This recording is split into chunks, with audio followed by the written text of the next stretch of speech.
Hello YouTube, in this video I want to walk you through the logistics of owning a barbell.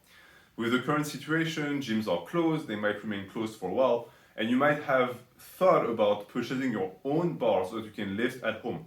And it's very tempting. Issue is the prices are very high right now, and so it's not a decision that you should take lightly. So I want to give you options and my opinion on whether or not you should buy one. First off, you understand that a barbell by itself is not going to allow you to suddenly do certain lifts, meaning that if you don't have the rack to go with it, if you don't have the stand, any lift that you're supposed to do standing up is going to be greatly complicated because, yes, you could potentially clean the weight up for overhead press, for example, but it's limited, meaning that I really don't encourage you to try and clean to then put the bar on your back and do squats.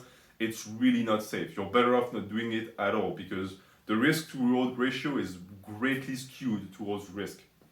And so when you buy that barbell, you are going to be mostly doing pulls from the floor with it. So that's already something to keep in mind. Understand that the barbell by itself does not make the gym. It might sound stupid, but I know that in the excitement of the moment, you might just get a barbell, then you get it and you realize, oh, I'm still stuck doing stuff that I could have potentially replaced with bands or with calisthenics and that I didn't really need a barbell for. So keep that one aspect in mind. Plus, when you get a barbell, you have to get plates. And I have found through my research that even though the barbells are one of the most accessible piece of equipment right now, they are accessible for a reason. It's because the plates and the racks are not, meaning that the prices and the availability of these products is non-existent. And a barbell without plates is completely useless. A barbell without a rack also uses and loses a lot of utility. So that's the bottom line, and that's already going to discourage a lot of you guys from buying it. You might need to be patient. You might need to wait for this entire situation to calm down a little bit so that you can buy an entire gym bundle at once with the barbell. It would be much more efficient and it would save you money. But if you are beyond these considerations, then in terms of purchasing barbells, here are my advices for you.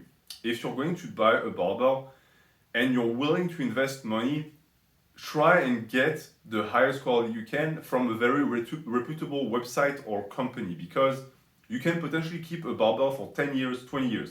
It's not something that degrades over time. Even if you don't treat it right, it's going to be mostly fine. Unless you bang it against metal, it's not going to warp. It's not going to lose its grip. So this is an investment over time. So don't be afraid to drop $400 in it because it's really worth it. I've known too many people who bought bad quote-unquote barbells for $100 off of any random website that are not reputable. And yeah, it's cheaper in the moment, but the barbell is trash, meaning that it feels terrible to lift with it, and it degrades fast, meaning that those cheap barbells, they will start bending with 400 pounds on the bar. And when they bend forever. They don't maintain their rigidity. A good barbell will bend over the load, but then it will return to its original state. Those barbells don't. When they warp, it's forever. So keep that in mind when you see those prices because they are cheap for a reason. It's because they're bad.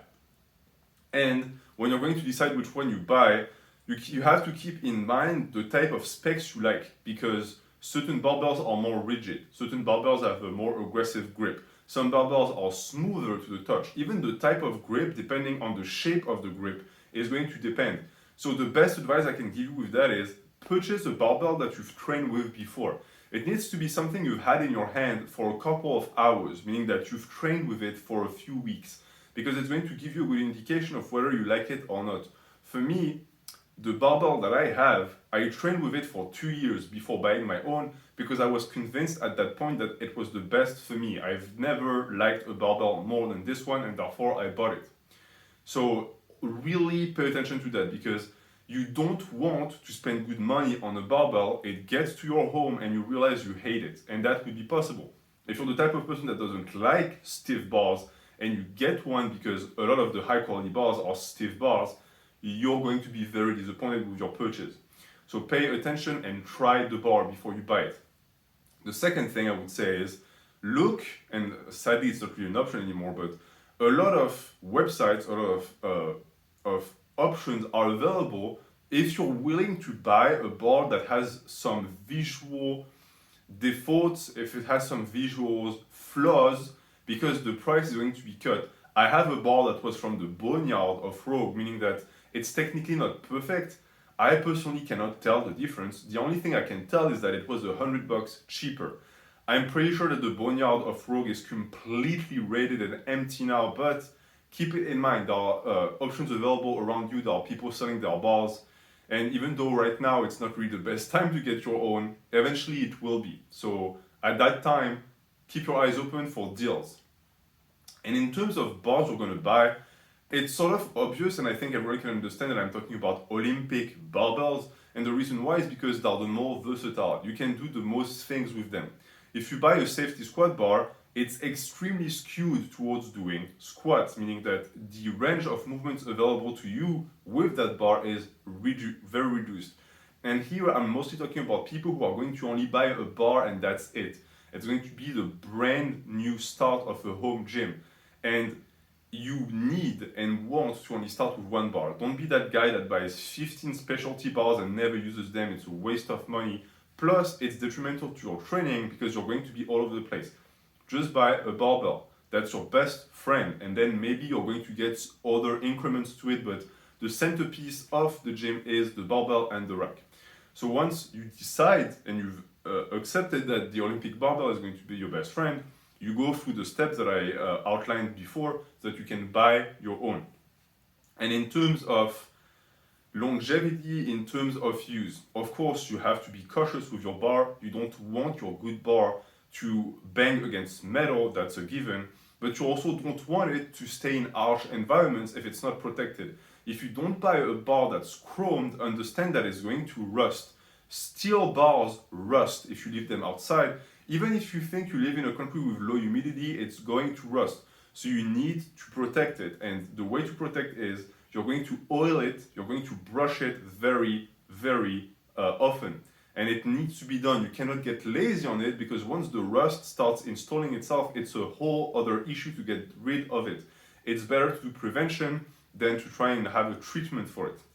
And when it comes to actually preventing the bar from deteriorating fast, I also encourage you to brush the bar when you use chalk every single time. Buy a brush, and when you're done, you brush it. And the reason why is the chalk accumulates in the crevices of the bar, and over time it clogs it. And when it clogs it, you cannot grip the bar anymore because there's no friction.